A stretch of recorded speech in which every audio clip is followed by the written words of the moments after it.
Welcome my dear students. மாணவர்கள் அனைவருக்கும் வணக்கம். So this video class deals about errors in measurement. Here the error doesn't mean a mistake. It is a variability of result in a calculation or in a measurement. Otherwise we can say that the uncertainty in a measurement is called an error. Or say for example, suppose you are doing an experiment, you may get different values when you are doing for many times. Each values differ from each other because there may be a fault in instrument or carelessness in the observation of values. So these are called errors during an experiment. அதாவது நம்ம ஒரு experiment செய்யும் பொழுது ஒரே time வந்து exact value எடுக்க முடியாது. நம்ம ஒரு டைம்ஸும் அதாவது மெனி டைம்ஸ் அதை ரிப்பீட் பண்ணும்போதோ நம்ம எடுக்கிற வேல்யூஸ் வந்து வேரி ஆகிட்டே இருக்கும். ஏன் இந்த மாதிரி வேரியேஷன்ஸ் வருது அப்படின்னா மேபி அந்த இன்ஸ்ட்ருமெண்ட் வந்து ஃபால்ட்டாக இருக்கலாம், அல்லது நாம் அந்த ரீடிங் எடுக்கும்போது ஏதாவது ஒரு மிஸ்டேக்ஸ் பண்ணலாம். அப்போ இந்த மாதிரி வர்றது தான் நம்ம எரர் அப்படின்னு சொல்கிறோம். Generally, there are three basic types of errors. The first one is random error, a second one is systematic error, and last one is gross error. Now we will see this one by one. Systematic errors, முறையான பிழைகள். Systematic errors is an inaccuracies that are consistently in the same direction.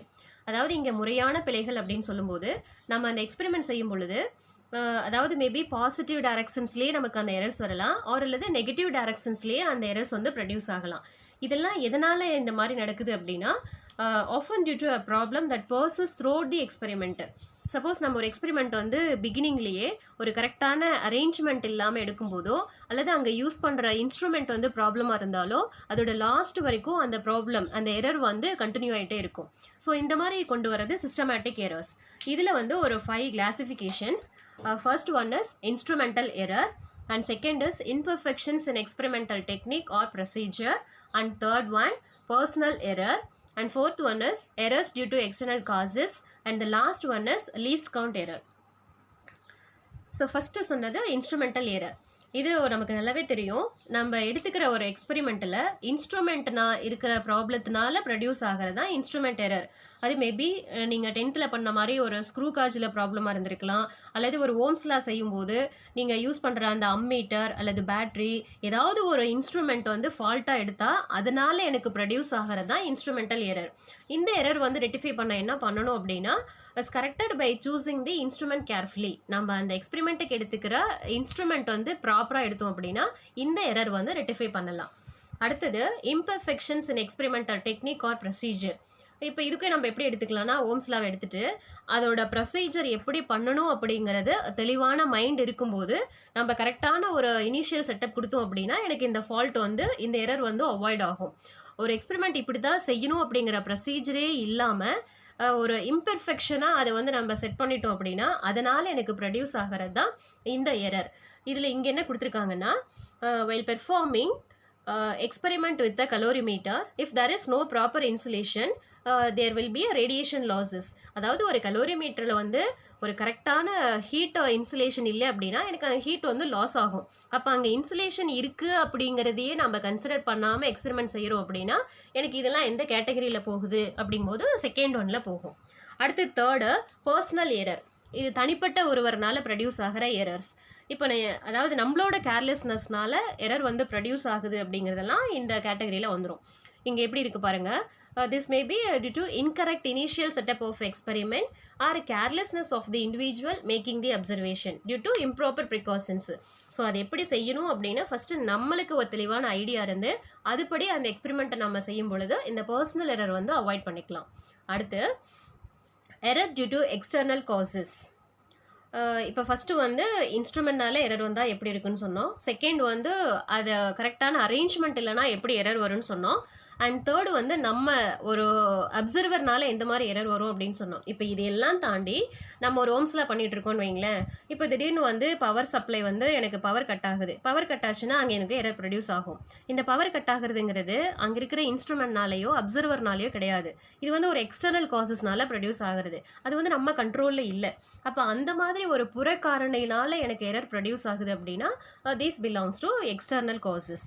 இங்கே என்னென்னலாம் இருக்குன்னா change in a temperature, humidity or a pressure during the measurement may affect the result of the experiment. So இந்த மாதிரி வர ஒரு external causes நம்மளோட result வந்து affect பண்ணுற மாதிரி இருந்துச்சு அப்படின்னா அது வந்து error due to external causes. And லாஸ்ட்டாக நம்ம பார்க்க போகிறது லீஸ்ட் கவுண்ட் எரர். இப்போ இங்கே லீஸ்ட் கவுண்ட் அப்படின்னா என்னன்னு உங்களுக்கு தெரியும். It is the smallest value that can be measured by a measuring instrument.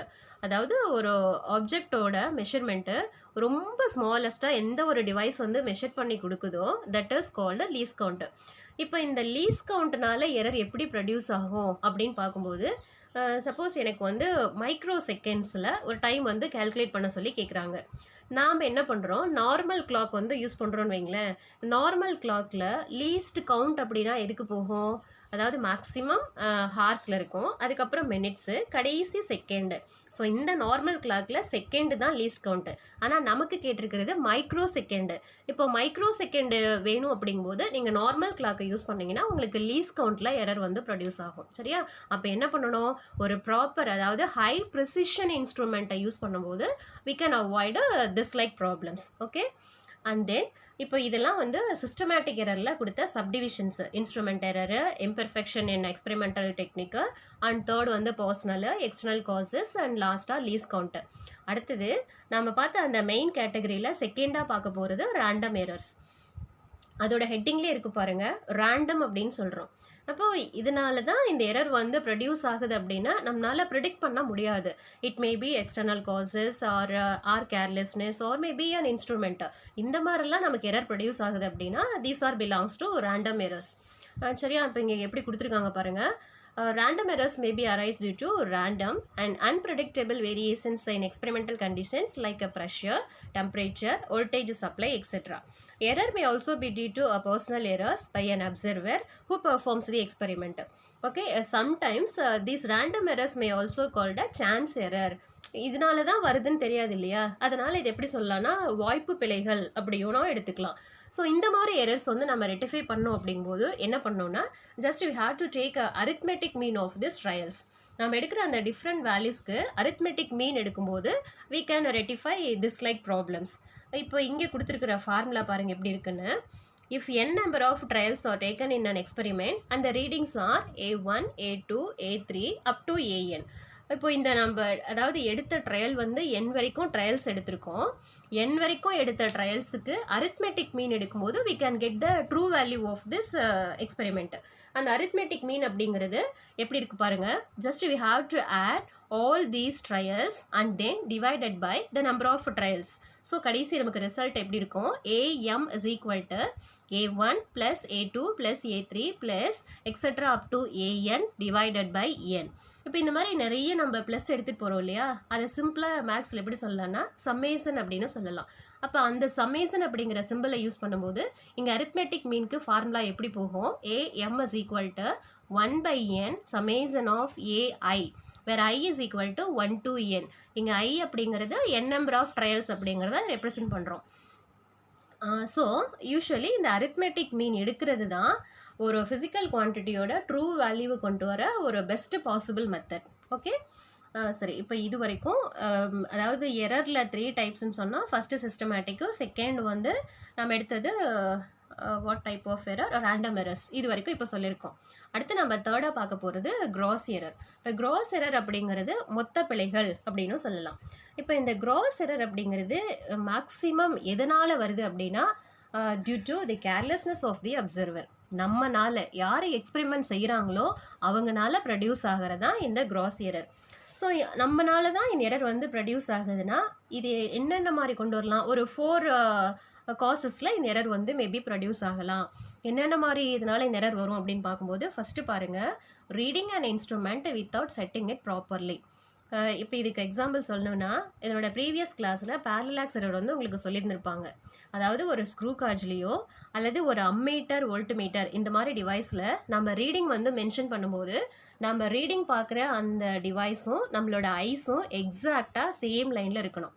இப்போ நம்ம இந்த மாதிரிலாம் இல்லாமல் லெஃப்ட் சைடோ ரைட் சைடோ இந்த மாதிரி நம்மளோட கண்ணை வச்சுட்டு ரீடிங் பார்க்கும்போது it maybe produces a parallax error. அங்கே வந்து பேரலாக்ஸ் எரர் வந்து ப்ரொடியூஸ் ஆகும். அப்போ அந்த ப்ராப்பர் செட்டிங் ஆஃப் தி இன்ஸ்ட்ருமெண்ட்டை வச்சுட்டு தான் ரீடிங் எடுக்கணும். அந்த மாதிரி இல்லைன்னா அதனால எரர் ப்ரொடியூஸ் ஆகும். இது வந்து அப்சர்வர்னால வர்றது தான். அது வந்து ஃபஸ்ட்டு கொடுத்துருக்கிறது reading and instrument without setting it properly. அடுத்து செகண்ட் பாருங்கள், taking observations in a wrong manner without bothering about the source of errors and precautions. Reading வந்து இப்படி தான் எடுக்கணும் அப்படிங்கிற ஒரு ப்ரிகாஷன்ஸ் இல்லாமல் அதை பற்றி கவலைப்படாமலே சரி எப்படியோ எடுத்தால் போதும் அப்படிங்கிற மாதிரி எடுத்தோம் அப்படின்னா அதுவும் இந்த எரருக்கு வந்து காசஸாக இருக்கும். அடுத்து ரெக்கார்டிங் ராங் அப்சர்வேஷன்ஸ். ஏன்னா நம்ம இம்ப்ராப்பராக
நெக்ஸ்ட்டு பாருங்கள் டேபிள் காலம் 1.8ல் minimising experimental error.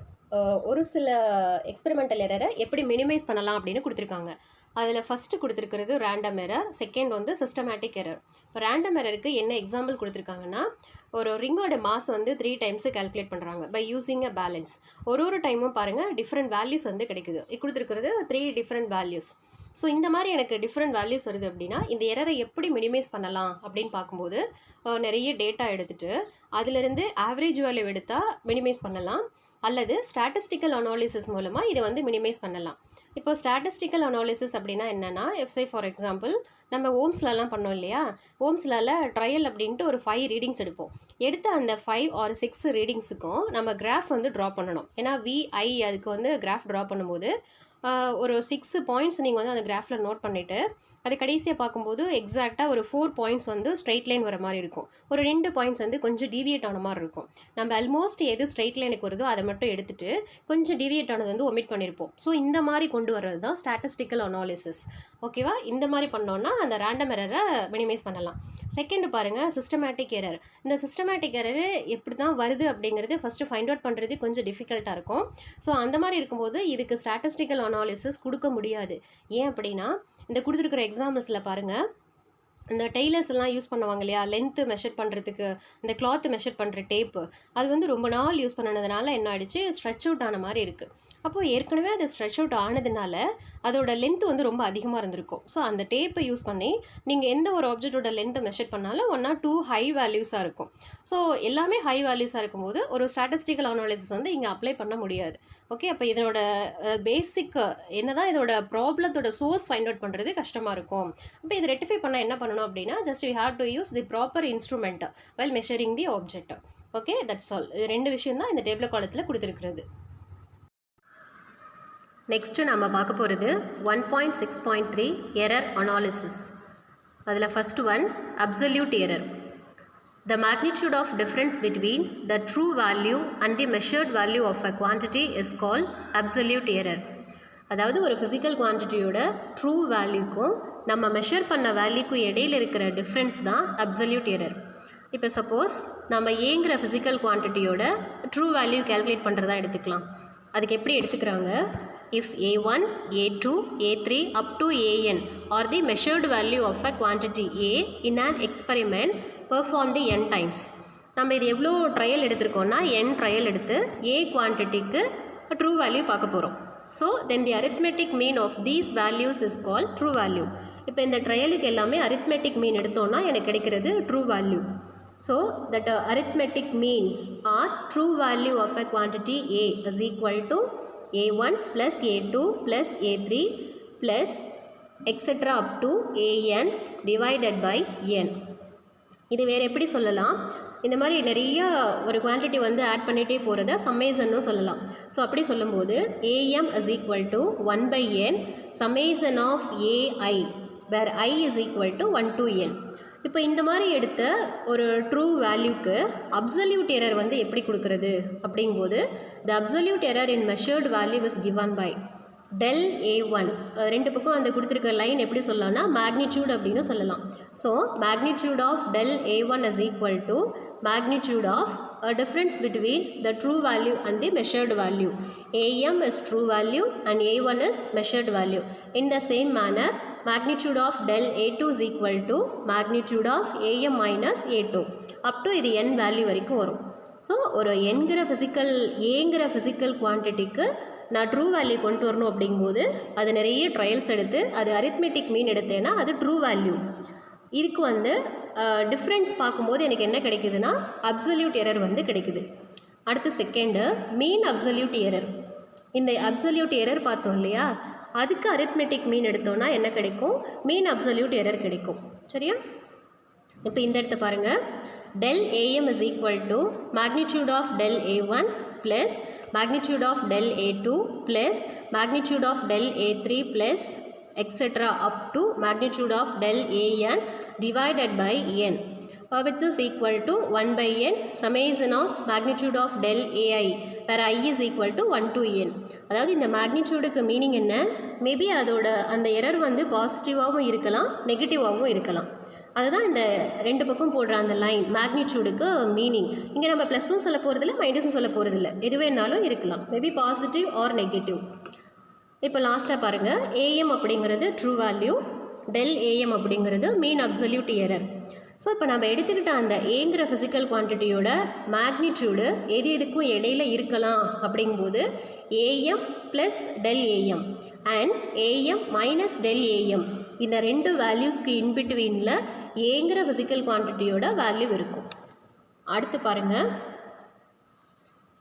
Relative error. இப்போ இந்த ஏங்கிற ஃபிசிக்கல் குவான்டிட்டியை நம்ம மெஷர் பண்ணும்போது அப்சல்யூட் எரர்னால் என்ன, மீன் அப்சல்யூட் எரர்னால் என்னன்னு பார்த்தோம். அடுத்து என்ன பண்ணணும், ரிலேட்டிவ் எரர் பார்க்கணும். அதாவது அந்த ட்ரூ வேல்யூக்கு நம்ம எடுத்த எரர் அப்படிங்கிறது எவ்வளோ க்ளோஸாக இருக்குது அப்படிங்கிறத கம்பேர் பண்ணி பார்க்குறது தான் ரிலேட்டிவ் எரர். ஸோ இதுக்கு நம்ம எப்படி ஃபார்முலா எடுத்துக்கிறோம், it is a ratio of mean absolute error to the mean value. அந்த எரரோட வேல்யூ என்ன டிவைடட் பை ட்ரூ வேல்யூ, இது ரெண்டுக்கும் ரேஷியோ எடுத்தோன்னா எனக்கு கிடைக்கிறது ரிலேட்டிவ் எரர். இது சம்டைம்ஸ் எப்படி சொல்லலாம் அப்படின்னா ஃப்ராக்ஷனல் எரர் அப்படின்னும் சொல்லலாம். இதுக்கு formula del AM by AM. Okay, அதாவது என்ன சொல்லுது, relative error expresses how large the absolute error is compared to the total size of the object measured. நான் மெஷர் பண்ண ஆப்ஜெக்டோட ஆப்ஜெக்டோட கம்பேர் பண்ணும்போது என்னோடய ரிலேட்டிவ் எரரோட வேல்யூ வந்து எவ்வளோ இருக்குது அப்படிங்கிறத கம்பேர் பண்ணி பார்க்குறதுக்கு இது ஹெல்ப் பண்ணும். எங்கள் எக்ஸாம்பிள் எப்படி கொடுத்துருக்காங்கன்னா, a driver speedometer shows that his car is traveling at 60 km/h when it is actually moving at 62 km/h. அதாவது அது என்ன ஸ்பீடோமீட்டர் காமிக்கிற வேல்யூ 60 km/h தான், பட் ஆக்சுவலாக அது போயிட்டுருக்கிற ஸ்பீட் என்ன அப்படின்னா 62 km/h. அப்போ இந்த ரெண்டு வேல்யூவிலேருந்து ரிலேட்டிவ் எரர் என்ன அப்படின்னு பார்க்கும்போது ஃபஸ்ட்டு வந்து அப்சல்யூட் எரர் வந்து என்னன்னு பார்க்கணும். அப்சல்யூட் எரர் அப்படின்னா எப்படி எடுத்துக்கிறோம், the difference between the true value and the measured value. இப்போ ட்ரூன்னு சொல்லும்போது அது எவ்வளோ அப்படின்னா 62, பட் அங்கே இருக்கிற மெஷர்மெண்ட் என்ன அப்படின்னா 60. டிஃப்ரென்ஸ் என்ன கிடைக்குதுன்னா 2 km/h. இதுக்கு நீங்கள் ரிலேட்டிவ் எரர் போகணும். அதுக்கு ஃபார்முலா என்ன, அதாவது mean absolute error by mean value 2/60. கடைசி எனக்கு கிடைக்கிறது என்னென்னா 0.033. அப்போ இந்த அளவுக்கு குறைவாக அதோட ரிலேட்டிவ் எரர் இருக்குது அப்படிங்கிறது நம்ம இதிலிருந்து அப்சர்வ் பண்ணிக்கலாம். அடுத்து பர்சன்டேஜ் எரர். ரிலேட்டிவ் எரரை வந்து பர்சன்டேஜில் ரெப்ரசன்ட் பண்ணால் that is called percentage error. So which is equal to del AM by AM into 100%. So இதோட ரிசல்ட் பாருங்கள், percentage error very close to 0. That means 1 is close to the targeted value which is a good and acceptable. அதாவது எனக்கு இந்த result percentage எரரோட result 0க்கும் பக்கத்தில் இருக்குது அப்படின்னா அதுக்கு meaning என்னன்னு பார்க்கும்போது கிட்டத்தட்ட நம்ம அந்த ட்ரூ வேல்யூக்கும் பக்கத்தில் இருக்கோன்னு அர்த்தம். சரியா? ஒரு கேல்குலேஷன் இப்படி தானே இருக்கணும், எரர் வந்து அதிகமாக வரக்கூடாது, அந்த ட்ரூ வேல்யூ வேணுமோ அது பக்கத்தில் இருக்கிற மாதிரி இருக்கணும். சரியா? அப்போ எதை வச்சு தெரிஞ்சுக்கலாம், பர்சன்டேஜ் எரர் வந்து வெரி க்ளோஸ் டு 0, அந்த வேல்யூக்கு ரொம்ப பக்கத்தில் இருந்துச்சுன்னா நம்ம கேல்குலேட் பண்ண மெத்தட் வந்து இஸ் அ குட்.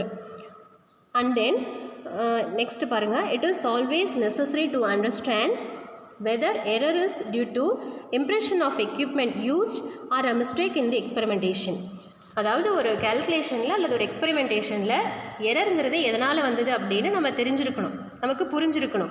எக்ஸ்பெரிமெண்ட்டில் யூஸ் பண்ணுற இன்ஸ்ட்ருமெண்ட்னால் வருதா அல்லது பை அப்சர்வர்னால் வருதா அப்படின்னு தெரிஞ்சுக்கிறது ரொம்ப அவசியம் அப்படின்னு சொல்கிறாங்க.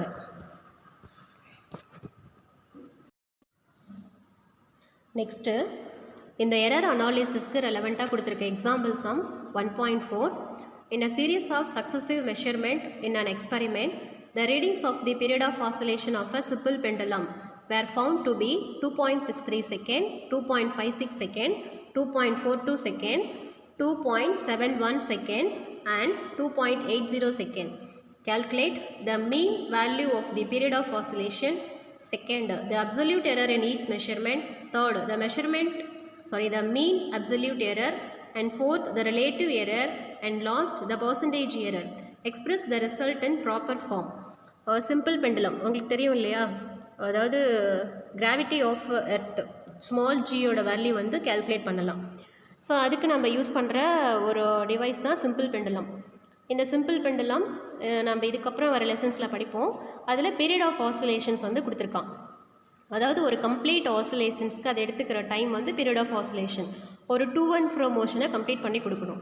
ஸோ அந்த மாதிரி கேல்குலேட் பண்ணும்போது அங்கே கொடுத்துருக்க ட்ரையல்டு வேல்யூ பாருங்கள். ஃபஸ்ட்டு ட்ரையல்டு எடுத்த time period 2.63 second and second one 2.56 second, third 2.42 second and fourth 2.71 second and last 2.80 second. இப்போ இந்த கொடுத்துருக்க இந்த 5 ட்ரையல் வேல்யூஸ்க்கும் நம்ம என்னெல்லாம் கேல்குலேட் பண்ணோன்னா, ஃபர்ஸ்ட்டு கண்டுபிடிக்கிறது mean value of period of oscillation. Mean வேல்யூனா என்ன பண்ணணும், TM arithmetic mean of period of oscillation is equal to நம்ம எத்தனை ட்ரையல் கொடுத்துருக்காங்களோ அது எல்லாத்தையும் ஆட் பண்ணி எவ்வளோ நம்பர் ஆஃப் ட்ரையல்ஸ் எடுத்தோமோ அதால் டிவைட் பண்ணணும். ஸோ அப்படி பார்க்கும்போது TM is equal to 2.63 plus 2.56 plus 2.42 plus 2.71 plus 2.80 whole divided by 5 which is equal to 2.624 second. இது வந்து ரவுண்ட் ஆஃப் பண்ணும்போது எனக்கு கிடைக்கிற ஆன்சர் 2.62 செகண்ட். இந்த ரவுண்டிங் ஆஃப் அப்படிங்கிறது இந்த லெசன்ஸோட பின்னாடி நமக்கு டாபிக் கொடுத்துருக்காங்க, அங்கே என்னென்னு பார்த்துக்கலாம். அடுத்து செகண்ட் என்ன எடுக்கணும்னா அப்சல்யூட் எரர். அப்சல்யூட் எரர் அப்படின்னாவே the difference between true value and the measured value, இது ரெண்டுக்கும் இடையில் இருக்க டிஃப்ரென்ஸ் தான் என்னென்னா அப்சல்யூட் எரர். ஸோ ஃபார்முலா எப்படி கிடைக்குது, del t is equal to tm minus t. First கொடுத்துருக்க absolute error del t1 is equal to, இப்போ எனக்கு ரவுண்ட் ஆஃப் பண்ணுறதுனால ட்ரூ வேல்யூ என்னவாக இருக்குன்னா 2.62. அதிலிருந்து ஃபஸ்ட்டு கொடுத்துருக்கிற அந்த t1ஓட வேல்யூவை மைனஸ் பண்ணணும்.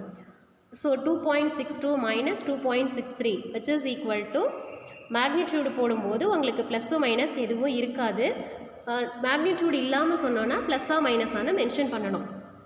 ஸோ இங்கே எனக்கு கிடைக்கிறது was equal to minus 0.01 second. இதே போல் அந்த 5 ரீடிங்ஸுக்கும் அப்சல்யூட் எரர் போடணும். அடுத்து இந்த மாதிரி ஒவ்வொன்றுக்கும் அந்த டிஃப்ரென்ஸ் கண்டுபிடிச்சா அதுதான் அப்சல்யூட் எரர். செகண்டு கொடுத்துருக்குற அந்த கொஸ்டின்ஸு ஓவர். அடுத்து தேர்டாக என்ன கொடுத்துருக்காங்கன்னா மீன் அப்சல்யூட் எரர். இந்த மேலே கொடுத்துருக்க இந்த 5ஓட வேல்யூக்கும் மீன் வேல்யூ எடுத்தோம் அப்படின்னா அது mean absolute error. Summation of magnitude of del ti by n. அப்போ என்னென்னலாம் இருக்குது பாருங்கள், ப்ளஸ்ஸா மைனஸா அப்படிங்கிறது இங்கே தேவையில்லை. ஏன்னா ஃபார்முலாவில் ஒன்லி த மேக்னிடியூடு, மேபி அது ப்ளஸ்ஸாக இருந்தாலும் சரி மைனஸாக இருந்தாலும் சரி மேக்னிடியூடு மட்டும் போதும்.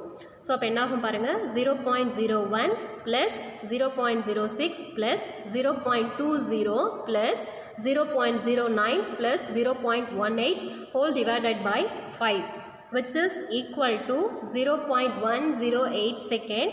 ரவுண்ட் ஆஃப் பண்ணும்போது எனக்கு என்ன ஆன்சர் வருதுன்னா 0.11 second. So mean absolute error of a simple pendulum is equal to 0.11 second. அடுத்து ஃபோர்த்து கேட்டிருக்கிறது பாருங்கள், ரிலேட்டிவ் எரர். இதுக்கு நம்ம ஃபார்முலா எப்படி கொண்டு வந்தோம், del tm by tm, அதாவது mean absolute error by true value. So இங்கே நமக்கு ட்ரூ வேல்யூ அப்படிங்கிறது 2.62. இப்போ லாஸ்ட்டாக பார்த்த அந்த மீன் அப்சல்யூட் எரர் அதோட ரிசல்ட்டு 0.11. இங்கே ஃபார்முலா படி சப்ஸ்டியூட் பண்ணும்போது del tm is equal to 0.11 by 2.62 which is equal to 0.0419. இதுவும் நம்ம ரவுண்ட் ஆஃப் பண்ணி கொண்டு வந்தால் என்ன கிடைக்கும் அப்படின்னா relative error is equal to 0.04ன்னு கிடைக்கும். இதுக்கு பர்சன்டேஜ் போட்டால் கிடைக்கிற answer percentage error which is equal to 4%. So கொடுத்துருக்க இந்த ப்ராப்ளத்தோட ஃபைனல் ரிசல்ட்டு பாருங்கள். Time period of simple pendulum is equal to true value plus or minus mean absolute error. அந்த கொடுத்துருக்க ஃபைண்ட் அவுட் பண்ண ட்ரூ வேல்யூ கூட மீன் அப்சல்யூட் எரர் வந்து ப்ளஸ்ஸாகவும் எடுத்துக்கலாம் ஆர் மைனஸாகவும் எடுத்துக்கலாம். இது இன்பிட்வீனுக்கு இடையில அந்த சிம்பிள் பெண்டலத்தோட டைம் பீரியட் இருக்கும். ஸோ இங்கே ஃபைனலாக பார்க்கும்போது time period t is equal to 2.62 plus or minus 0.11 second. Okay, இந்த ப்ராப்ளம் வந்து இதோட கம்ப்ளீட் ஆகுது. அடுத்து நம்ம பார்க்குறது 1.6.4 ப்ரொபகேஷன் ஆஃப் எரர்ஸ். இந்த டாப்பிக்கில் நம்ம பார்க்குறது, நான் ஏற்கனவே சொன்னது போல் ஒரு எக்ஸ்பெரிமெண்ட்டில் ஒரே ரீடிங் நம்ம எடுக்க போகிறதில்ல, நம்பர் ஆஃப் ரீடிங்ஸ் எடுக்கிறோம். எடுக்கிற ஒரு ரீடிங்ஸ்லேயும் கண்டிப்பாக எரர் இருக்கும். அதே போல் டிஃப்ரெண்ட் டைப்ஸ் ஆஃப் எக்ஸ்பெரிமெண்ட்டும் நம்ம பண்ணுவோம். ஒரு எக்ஸ்பெரிமெண்ட்லேயும் வேரியஸ் டைப்ஸ் ஆஃப் இன்ஸ்ட்ருமெண்ட்டும் நம்ம யூஸ் பண்ணுறோம். ஸோ இந்த மாதிரி நம்ம எடுக்கிற ஒரு எக்ஸ்பெரிமெண்ட்லேயும் நமக்கு கிடைச்ச அந்த ரீடிங்ஸை ஏதோ ஒரு மேத்தமெட்டிக்கல் ஃபார்முலாவை யூஸ் பண்ணி கடைசியாக நம்ம ரிசல்ட் கொண்டுட்டு வரும்போது அந்த ரிசல்ட்லேயும் நிச்சயமாக எரர் இருக்கும். ஸோ அந்த ஃபைனல் ரிசல்ட்டில் வர்ற எரர் எதெல்லாம் டிபெண்ட் பண்ணியிருக்கோம் அப்படின்னு பார்க்கும்போது பாருங்கள், the error in the final result depends on the first one, the errors in the individual measurement. ஒரு எக்ஸ்பெரிமெண்ட்டும் செய்யும் பொழுது இண்டிவிஜுவலாக மெஷர்மெண்ட் எடுத்துருப்போம் இல்லையா, ஒரு ரீடிங், அந்த ரீடிங்கில் இருக்கிற எரர்ஸை டிபெண்ட் பண்ணியிருக்கோம். And second one, which types of mathematical operations we have to follow. நம்ம எந்த மாதிரி மேத்தமெட்டிக்கல் ஆப்ரேஷன்ஸை ஃபாலோ பண்ணி ஃபைனல் ரிசல்ட்டு கொண்டு வந்தோமோ அந்த மேத்தமெட்டிக்கல் ஃபங்க்ஷனையும் டிபெண்ட் பண்ணியிருக்கும். ஸோ எனக்கு அந்த ஃபைனல் ரிசல்ட்டில் இருக்கிற எரர் அப்படிங்கிறது இந்த 2 டேர்ம்ஸை டிபெண்ட் பண்ணியிருக்கோம் அப்படின்னு சொல்கிறோம். ஓகேவா, அதுதான் இந்த இடத்த கொடுத்தது. ஸோ இந்த மாதிரி ஒரு எக்ஸ்பெரிமெண்ட்டில் நம்ம ரீடிங் எடுத்து அதை ஃபைனலாக ரிசல்ட்டு கொடுக்கும்போது நமக்கு இந்த மாதிரிலாம் எரர் வருது அப்படின்னா என்னென்ன மாதிரி டைப் ஆஃப் மேத்தமெட்டிக்கல் ஃபங்க்ஷன்ஸை நம்ம ஃபாலோ பண்ணுறோம், அதில் என்னென்ன ரூல்ஸ் இருக்குது அப்படிங்கிறது தான் இந்த டாப்பிக்கில் நம்ம பார்க்க போகிறது. இங்கே இந்த டாப்பிக்கில் கொடுத்துருக்கிறது ஒரு 5 டைப்ஸ் ஆஃப் மேத்தமெட்டிக்கல் ஆப்ரேஷன்ஸை கொடுத்துருக்காங்க. அதில் ஃபஸ்ட்டு கொடுத்துருக்கிறது sum of 2 quantities, and second நம்ம பார்க்க போகிறது difference of 2 quantities, and third one product of 2 quantities, and fourth one quotient of 2 quantities, and last one பவரில் இருக்கிற டேர்ம்ஸு. இந்த 5 டிஃப்ரெண்ட் டைப்ஸும் நம்ம பார்க்க போகிறோம். அதில் ஃபஸ்ட்டு கொடுத்துருக்கிறது பாருங்கள், error in the sum of 2 quantities.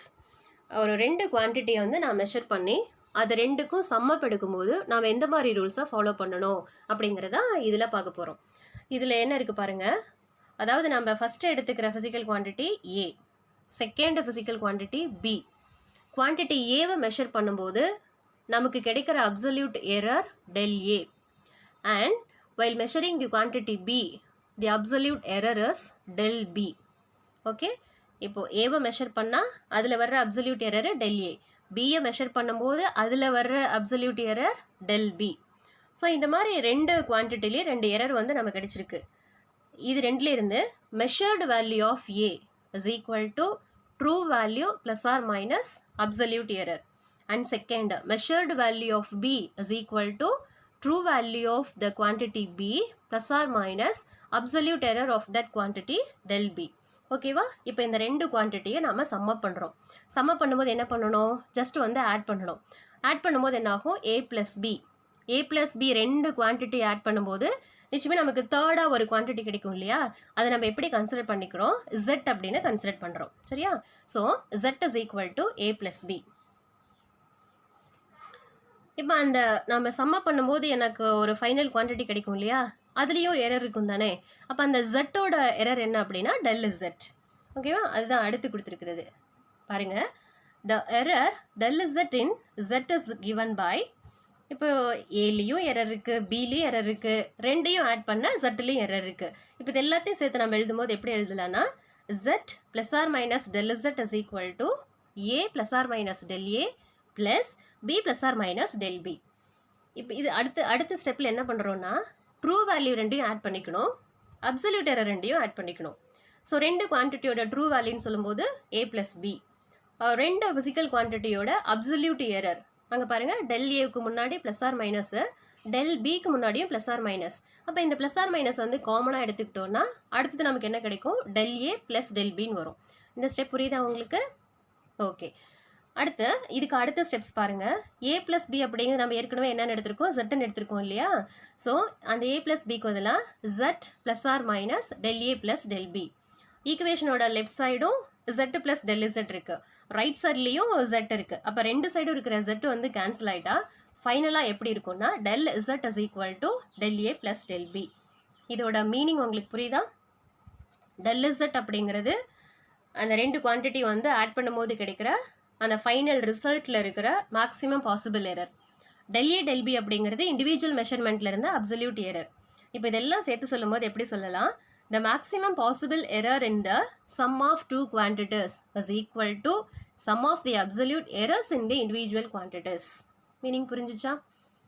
ஒரு குவான்டிட்டிலையும் எரர் இருக்குது, அதை நான் வந்து சம்மப் பண்ணும்போது அதில் இருக்கிற ஃபைனல் ரிசல்ட்டில் இருக்கிற மேக்ஸிமம் எரர் அப்படிங்கிறது ஒரு குவான்டிட்டியை மெஷர் பண்ணும்போதும் என்ன மாதிரி அப்சல்யூட் எரர் இருந்துச்சோ அது ரெண்டையும் ஆட் பண்ணால் எதுக்கு ஈக்குவலாக இருக்குமோ அந்த டேர்முக்கு ஈக்குவலாக இருக்கும்.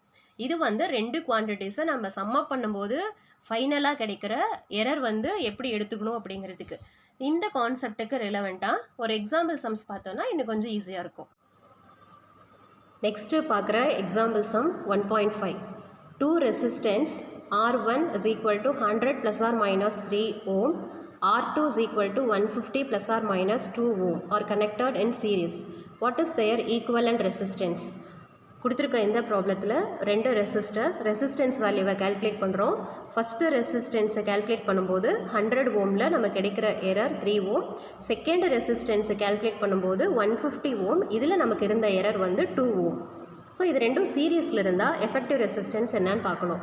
ரெசிஸ்டர் ரெண்டும் சீரியஸில் இருக்குன்னா நம்ம எடுத்துக்கிற formula RS is equal to R1 plus R2. Suppose these two resistors are connected in parallel means a formula 1 by Rp is equal to 1 by R1 plus 1 by R2. 10th படிச்சிருக்கோம், just recall பண்ணிக்கலாம். இப்போது இது ரெண்டும் சீரியஸில் கொடுத்ததுனால நம்ம எடுத்துக்கிற formula பாருங்கள். R is equal to R1 plus R2. R1ஓட வேல்யூவும் R2 வேல்யூவும் சப்ஸ்டியூட் பண்ணுறோம். என்ன கிடைக்குது, 100 plus or minus 3 plus 150 plus or minus 2. அடுத்த ஸ்டெப்ஸில் ட்ரூ வேல்யூ ரெண்டும் ஆட் பண்ணுறோம்.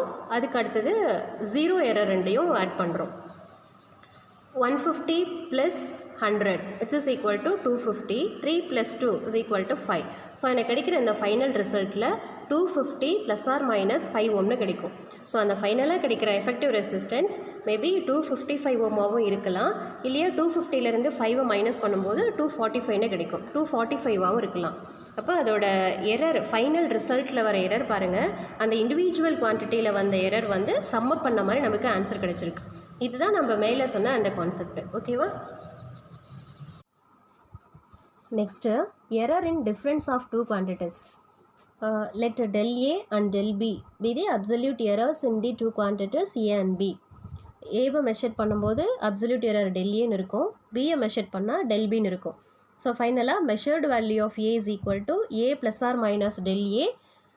Then measured value of B is equal to B plus or minus del B. நம்ம இதுக்கு டிஃப்ரென்ஸ் பார்க்குறோம் இல்லையா? ஸோ இது ரெண்டையும் மைனஸ் பண்ணணும். So consider Z is equal to A minus B.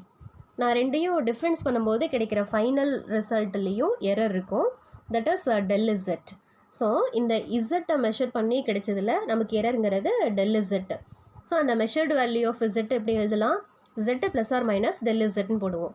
So A, B, Z இது மூணோட வேல்யூயும் Z is equal to A minus Bயில் சப்ஸ்டியூட் பண்ணணும். பண்ணினா என்னாகும் பாருங்கள், Z plus or minus del Z is equal to A plus or minus del B, close the bracket, minus B plus or minus del B. இப்போ first உங்களுக்கு எடுத்த டேர்மும் second எடுத்த டேர்முக்கு இடையில் மைனஸ் சிம்பிள் போட்டிருக்கோமா, இது எப்படி பண்ணணும் பாருங்கள். ஃபஸ்ட்டு வந்து true value of the two physical quantity, அப்போ என்னாகும் A மைனஸ் பின்னு கிடைக்கும்.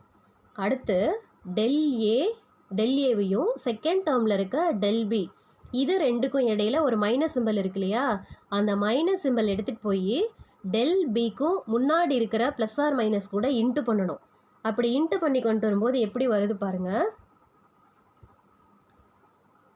So next step which is equal to A minus B இது சொல்லிட்டேன். ப்ளஸ் ஆர் மைனஸ் ரெண்டுக்கும் காமனாக இருக்கு இல்லையா, அதை எடுத்துகிட்டு அந்த ஃபஸ்ட்டு டேர்முக்கு இடையில், அதாவது ரெண்டு குவான்டிட்டிகள் இருக்கிற மைனஸ் எடுத்துகிட்டு போய் டெல் பிக்கு முன்னாடி இருக்கிற ப்ளஸ்ஸு கூட இன்ட்டு பண்ணிங்கன்னா என்னாகும், மைனஸ் இன்ட்டு ப்ளஸ் மைனஸ்ன்னு வரும். அது மேலே இருக்கிற மைனஸ். அடுத்து ரெண்டு குவான்டிட்டிக்கும் இன்பிட்வீன் இருக்கிற மைனஸ் எடுத்துகிட்டு போய் டெல் பிக்கு முன்னாடி இருக்கிற மைனஸ் கூட இன்ட்டு பண்ணணும். அப்போ மைனஸ் இன்ட்டு மைனஸ் என்ன ஆகும்னா ப்ளஸ்ன்னு மாறும். அதுதான் கீழே கொடுத்துருக்க ப்ளஸ். சரியா? அப்போது அந்த ரெண்டு டேர்ம்ஸுக்கும் இடையில இருக்கிற அந்த மைனஸை டெல் பிக்கு முன்னாடி இருக்கிற டேர்மால் இன்ட்டு பண்ணும்போது தான் இந்த இடத்த மைனஸ் ஆர் ப்ளஸ் அப்படின்னு சேஞ்ச் ஆகிறது. புரியுதுங்களா இந்த இடத்த? Okay. So this term is equal to a minus b plus or minus del a minus r plus del b. Next a minus b is equal to z. So அதை substitute பண்ணிவிட்டு left side இருக்கிற ஜெட்டும் right side ஜெட்டும் cancel ஆகிடும். இது ரெண்டும் cancel ஆகும்போது ஃபைனலாக எப்படி இருக்குன்னா del z is equal to del a minus or plus del bன்னு இருக்கும். சரி, இப்போ இதில் மைனஸ் எடுத்துக்கிறதா ப்ளஸ் எடுத்துக்கிறதா அப்படிங்கும்போது ப்ளஸ்ஸு தான் எடுத்துக்கணும். ரெண்டு குவான்டிட்டியை டிஃப்ரென்ஸ் தான் பண்ணுறோம். ஆனால் டிஃப்ரென்ஸ் பண்ணி வர அந்த கடைசி ரிசல்ட்டில் இருக்கிற மேக்ஸிமம் எரர் அப்படிங்கிறது அந்த ரெண்டு இண்டிவிஜுவல் மெஷர்மெண்ட்டில் இருக்கிற அப்சல்யூட் எரரை சம்மப் பண்ணால் என்ன வருமோ அதுக்கு ஈக்குவலாக தான் இருக்கும். இங்கே நீங்கள் வந்து மைனஸை எடுத்துக்கவே கூடாது. அதாவது ஒரே ஒரு கான்செப்ட் என்ன அப்படின்னா, எரர் அனாலிசிஸ் இந்த மாதிரி ப்ரொபகேஷன் ஆஃப் எரர் பார்க்கும்போது அந்த ஃபைனல் ரிசல்ட்டில் அப்சல்யூட் எரர் வந்து நீங்கள் எப்போவுமே மைனஸ் பண்ணக்கூடாது, ப்ளஸ்ஸு தான் பண்ணணும்.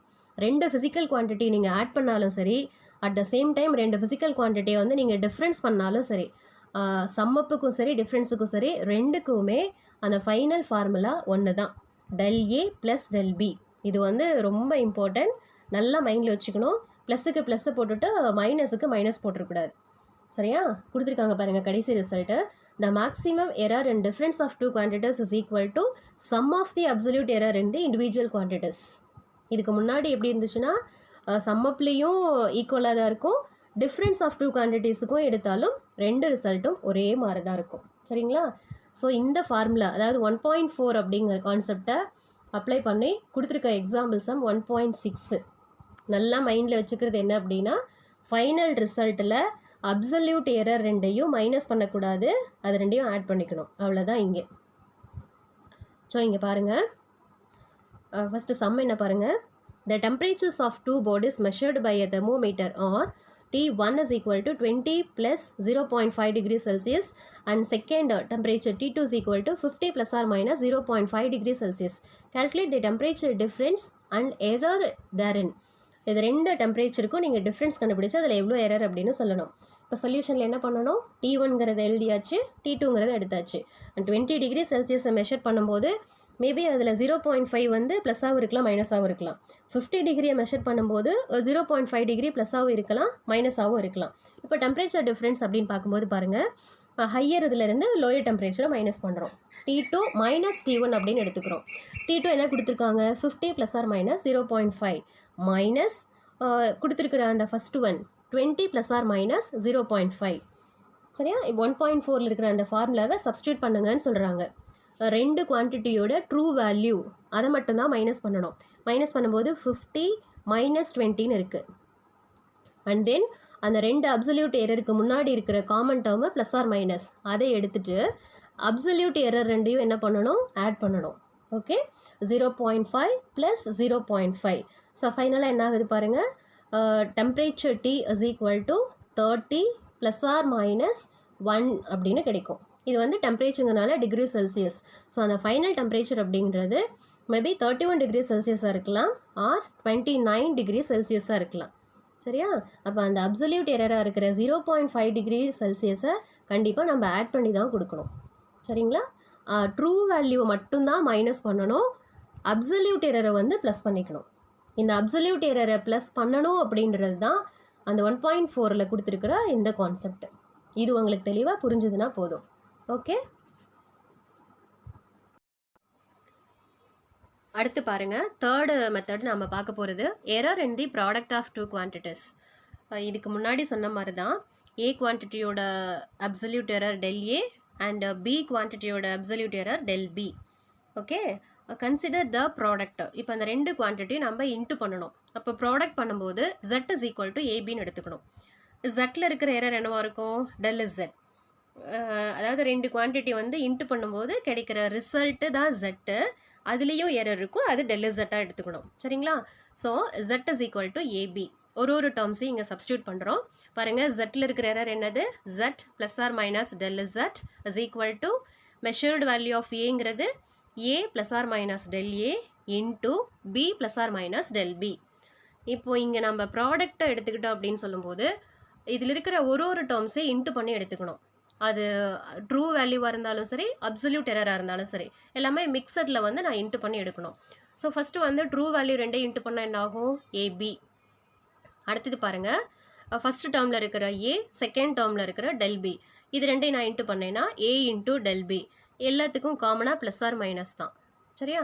அடுத்து B into del A plus or minus last இருக்கிற ரெண்டு டேர்ம்ஸும் டெல் ஏ இன்ட்டு டெல் ஏ.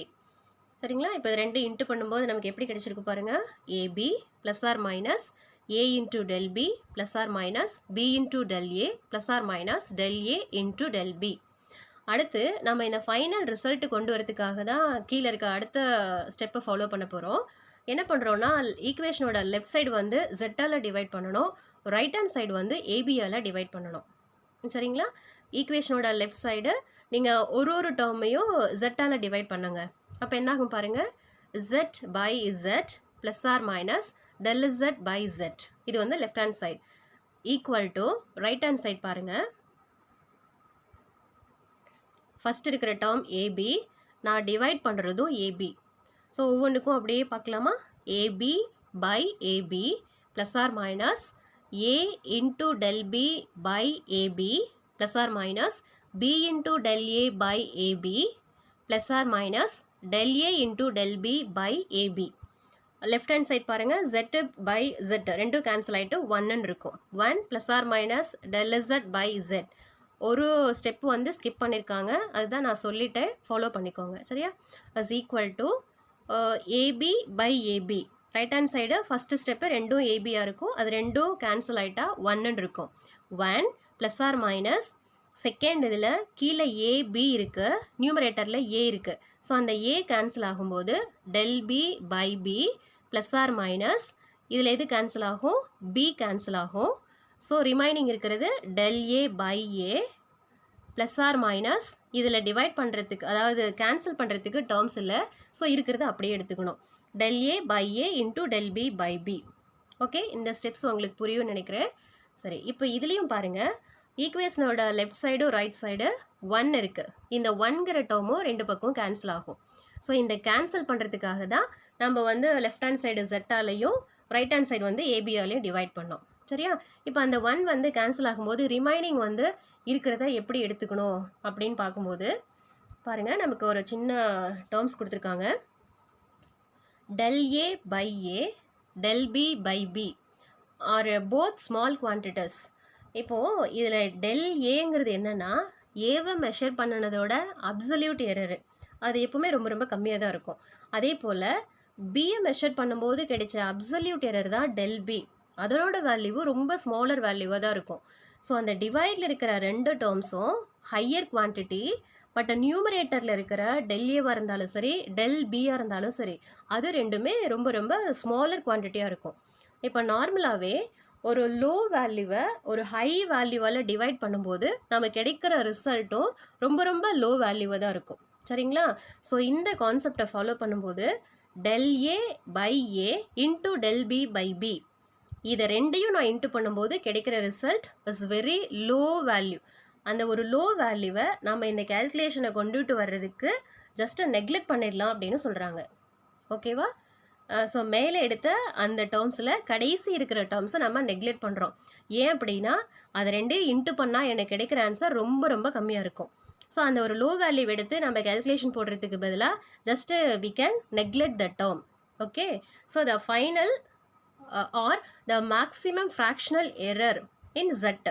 ஏன்னா அந்த டேர்மும் கேன்சல் ஆகும்போது நமக்கு ரிமைனிங் என்ன டேர்ம்ஸ் தான் இருக்கும்? Del Z by Z is equal to plus or minus நீங்கள் காமனாக எடுத்துட்டா del A by A plus del B by B. இவ்வளோதான்ப்பா. 2 ஃபிசிக்கல் குவான்டிட்டியை நம்ம ப்ராடக்ட்டில் எடுக்கும்போது அதோட ரிசல்ட்டில் வர்ற மேக்ஸிமம் ஃப்ராக்ஷனல் எரர் அப்படிங்கிறது எதுக்கு ஈக்குவலாக இருக்கும் அப்படின்னு பார்க்கும்போது sum of the fractional errors in the individual quantities. அந்த 2 குவான்டிட்டிஸ் இண்டிவிஜுவலாக எடுத்தோம் இல்லையா, அதனோட ஃப்ராக்ஷனல் எரர் ரெண்டையும் ஆட் பண்ணால் எதுக்கு ஈக்குவலாக இருக்குமோ அதுக்கு ஈக்குவலாக ஃபைனல் ரிசல்ட்டோட மேக்ஸிமம் ஃப்ராக்ஷனல் எரர் இருக்கும். சரியா? ஓகே. இந்த கான்செப்டுக்கு ரெலவெண்ட்டாக கொடுத்துருக்கா எக்ஸாம்பிள் சம் பாருங்கள். இது ஒரு சூப்பர் கான்செப்டில் கொடுத்துருக்காங்க. சம் பாருங்களேன். The length and breadth of rectangle are 5.7 plus or minus 0.1 centimetre. இப்போ இந்த டேர்மில் பாருங்கள், லென்த் வந்து 5.7, அதோட அப்சல்யூட் எரர் எவ்வளோ? ஜஸ்ட் 0.1 தான் எரர். அடுத்து பிரெத்து வந்து கேல்குலேட் பண்ணும்போது 3.4னு கிடைச்சிருக்கு. மேபி அதில் எவ்வளோ எரர் வரலாம் அப்படின்னா 0.2 சென்டிமீட்டர் எரர் வரலாம். ஓகேவா? இப்போ இது லென்த்து, இது பிரெத்து, இது ரெண்டும் ரெக்டாங்கிள் கொடுத்துட்டு அதோட ஏரியா வந்து கேல்குலேட் பண்ண சொல்கிறாங்க. அதில் இருக்கிற எரர் லிமிட் என்னன்னு பார்க்க சொல்கிறாங்க. சரியா? ஸோ ஃபஸ்ட்டு பாருங்கள், லென்த்து எடுத்தாச்சு, பிரெத்தும் எடுத்தாச்சு. ஏரியா அப்படின்னு சொல்லும்போது என்ன பண்ணுவோம்? ஜஸ்ட் L into Bன்னு எடுத்துப்போம். ஆனால் நம்ம தான் சொல்லியிருக்கோமே, ஒரு குவான்டிட்டியை மெஷர் பண்ணும்போது எப்படி எடுக்கணும்? True value plus or minus absolute error. நம்ம ஏரியா தானே கேல்குலேட் பண்ணுறோம். அப்போ ஏரியாவை கேல்குலேட் பண்ணும்போது வித் எரர் லிமிட்டோட கொடுக்கணுன்னா ப்ளஸ் ஆர் மைனஸ் டெல் ஏவும் கேல்குலேட் பண்ணணும். புரிஞ்சிருச்சா? So A plus or minus del A, இதை தான் நம்ம கேல்குலேட் பண்ணணும். அதில் ஃபஸ்ட்டு டேர்ம் வந்து A represents area, area of a rectangle. Formula என்னது? L into B. True value மட்டும்தான் எடுத்துக்கிறோம் இந்த இடத்த. சரியா? L வந்து 5.7 இன்ட்டு பிரெத்து வந்து 3.4. இது ரெண்டும் இன்ட்டு பண்ணி எடுக்கும்போது பாருங்கள் 19.38. ஜஸ்ட் இதை ரவுண்ட் ஆஃப் பண்ணுறோம். இதுதான் பின்னாடி வரும்னு சொல்லியிருக்கேன், நம்ம அது பார்க்கலாம். ஸோ இந்த இடத்த ஜஸ்ட்டு நீங்கள் எடுத்துக்கோங்க. 19.4 சென்டிமீட்டர் ஸ்கொயர்னு வரும். சென்டிமீட்டரில் இருக்கிறதுனால ஏரியா ஜஸ்ட் அப்படியே ஸ்கொயர் பண்ணுறோம். So centimetre square. அடுத்து நம்ம என்ன பண்ணோம்னா டெல் ஏ வந்து ஃபைண்ட் அவுட் பண்ணோம். டெல் ஏ ஃபைண்ட் அவுட் பண்ண தான் என்ன பண்ணுறோம், இந்த ரிசல்ட்டை வந்து நம்ம எடுத்துக்கிறோம். 1.5 ஈக்குவேஷன்ஸில் ஃபார்முலா கொடுத்துருக்காங்க இல்லையா, அந்த ஃபார்முலாவை எடுத்துக்கிறோம். ஸோ அதில் எடுத்துக்கும் போது அங்கே ஜெட்டுங்கிறது இங்கே நம்ம ஏன்னு எடுத்துக்கிறோம். என்னவா மாற்றிக்கிறோம் ஃபார்முலாவை? Del A by A is equal to del L by L plus del B by B. ஏற்கனவே ஏரியா கேல்குலேட் பண்ணிட்டோம், டெல் ஏ தான் கொண்டு வரணும். ஸோ ஏரியா வந்து ஈக்குவேஷனுக்கு ரைட் ஹேண்ட் சைடு கொண்டு வந்துட்டு ரிமைனிங் டேர்ம்ஸை சப்ஸ்டியூட் பண்ணுறோம். டெல் எல்ங்கிறது 0.1 by 5.7 plus del B 0.2 by 3.4 into 19.4. அது ஆல்ரெடி கேல்குலேட் பண்ணியாச்சு. ஸோ இது ரெண்டையும் சால்வ் பண்ணும்போது நம்ம கடைசியாக என்ன கிடைக்குது பாருங்கள், 1.5ன்னு கிடைக்கும். 1.5 அப்படின்றது அப்சல்யூட் எரர் இன் ஏரியா. சரியா? இது வந்து ஃபைனல் ரிசல்ட்டை நான் கொடுக்குறேன். That is the measured value of area of the rectangle A is equal to area plus or minus absolute error. So result என்னவா இருக்குது? 19.4 plus or minus 1.5 centimetre square. Okay students, இப்போ இது வரைக்கும் நான் உங்களுக்கு டீச் பண்ணினது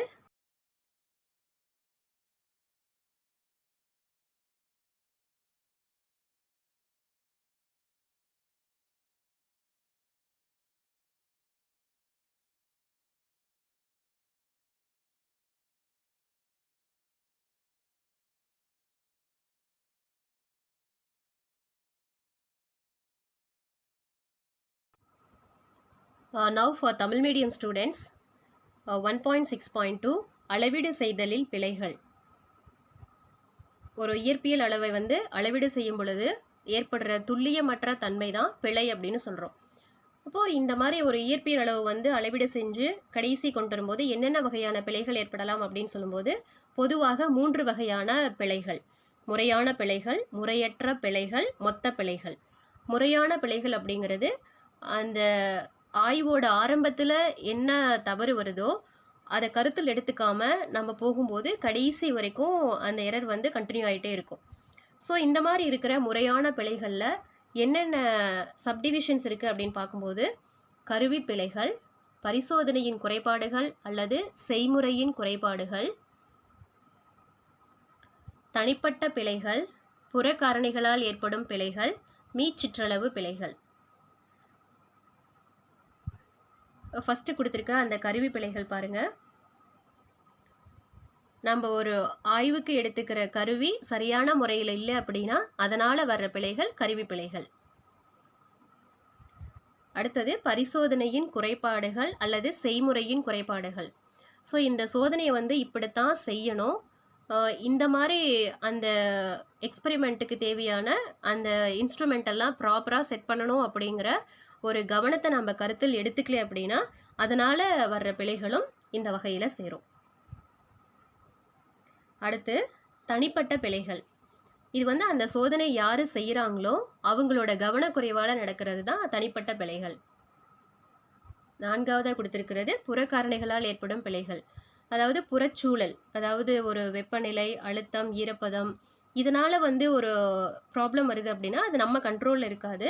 ஸோ எக்ஸ்டர்னல் காசஸ்னால வர்றது தான் இது. 4th. அடுத்தது மீச்சிற்றளவு.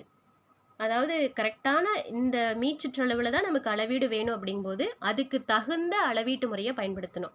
வேறு வகையான அளவீட்டு முறைக்கு போகும்போது நமக்கு பிழைகள் ஏற்படும். இதனால் வருது மீச்சிற்றளவு பிழைகள்.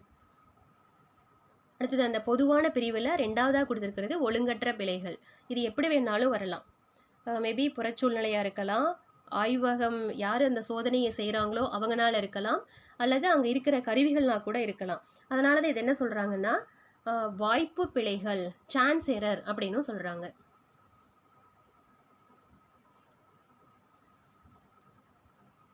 இப்போ இந்த மாதிரி ஒரு எரரை வந்து ரெக்டிஃபை பண்ணுறதுக்கு நம்ம என்ன பண்ணணும், கூட்டு சராசரி எடுக்கணும். அப்படி கூட்டு சராசரி எடுக்கும்போது AM is equal to 1/n summation AI I is equal to 1 to n. English medium சொன்ன ஃபார்முலா தான். கடைசி கொடுத்துருக்கிறது மொத்த பிழைகள். அதில் இருக்கிற 4 பாயிண்ட்ஸ் பாருங்கள். கருவிகளை சரியாக பொருத்தலைன்னா எப்படி வரும், பிழைகளோட மூலத்தையும் முன்னெச்சரிக்கை நடவடிக்கைகளையும் கவனத்தில் எடுத்துக்கொள்ளாமல் தவறாக அளவீடு எடுத்தாலும் இது நடக்கும், தவறாக உற்று நோக்கியதை பதிவெடுத்தாலும் இருக்கும், கணக்கீட்டின் போது தவறான மதிப்பீடுகளை பயன்படுத்தினாலும் இந்த மாதிரி மொத்த பிழைகள் நமக்கு கிடைக்கும்.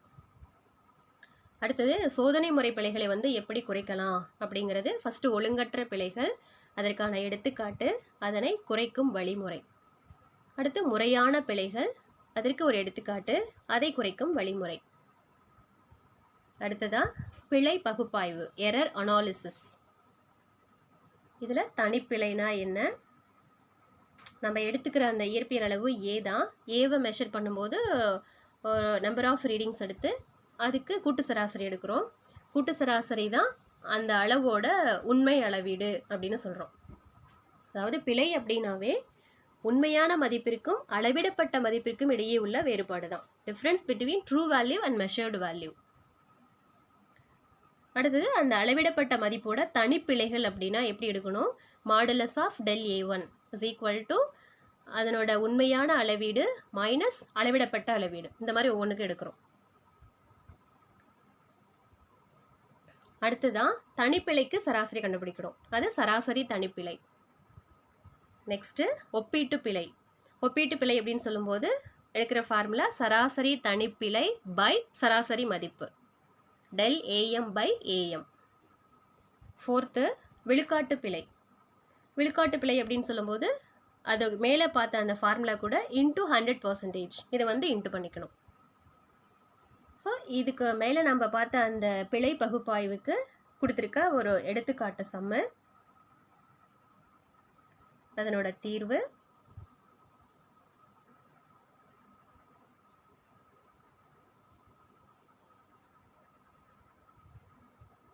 கடைசி வரைக்கும். ஓகே, அதுக்கப்புறம் 1.6.4ல் ப்ரொபகேஷன் ஆஃப் எரர், பிழைகளின் பரவுதல். இதில் ஒரு 5 வகையான முறைகள். அதில் அதாவது ஒரு நம்ம சோதனையில் நிறைய அளவுகள் எடுத்து அது ஒரு கணக்கீட்டில் கொண்டு வரும்போது கடைசியாக வர்ற அதனோட ஆன்சரில் நமக்கு கண்டிப்பாக எரர் இருக்கும். அது எதை பொறுத்து இருக்கும் அப்படிங்கும்போது தனித்தனியான அளவீடுகளில் உள்ள பிழைகளை பொறுத்து இருக்கும், கணித செயலிகளின் செயல்பாட்டின் தன்மையை பொறுத்து இருக்கும். சரியா? அப்போ இந்த ரெண்டையும் டிபெண்ட் பண்ணியிருக்குன்னா ஒரு 5 டைப்ஸ் ஆஃப் ப்ரொபகேஷன் எடுத்து ஒவ்வொன்றிலையும் என்ன ரூல்ஸை ஃபாலோ பண்ணணும் அப்படின்னு பார்க்கணும். ஃபஸ்ட்டு வந்து 2 அளவுகளோட கூடுதல்னால ஏற்படுற பிழைகள், அதுக்கு கொடுத்துருக்க எக்ஸாம்பிள் சம்ஸ் வந்து 2 மீடியத்துக்கும் ஒரே மாதிரி தான் இருக்கும். ஸோ அதில் உங்களுக்கு எந்த ஒரு இதுவும் இருக்காது. அடுத்தது 2 அளவுகளின் வேறுபாட்டினால் உருவாகும் பிழைகள், அதுக்கு கொடுத்துருக்க எக்ஸாம்பிள் சம். தேர்டு வந்து 2 அளவுகளை பெருக்குவதால் ஏற்படும் பிழைகள். அதுக்கு ஆன்சர் பாருங்கள் இந்த சைடு.